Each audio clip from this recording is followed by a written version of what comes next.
ஆதிரா, என்ன மன்னிச்சிரு ஆதிரா, மன்னிச்சிரு.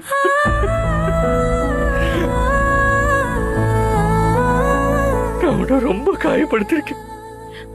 நீ இப்படி ஆனதுக்கு பாதி காரணமே நான் தான்.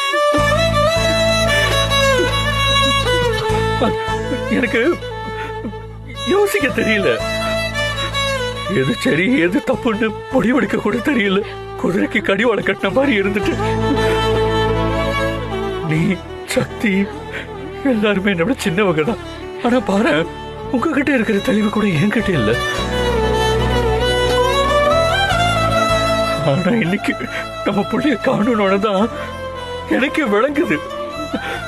அப்படியே மனசெல்லாம் துடிக்குது ஆதிரா, துடிக்குது. சத்தியமா சொல்றேன், உங்ககிட்ட ஒத்துக்கிறதுக்கு எனக்கு கொஞ்சம் கூட வெக்கமே இல்லை.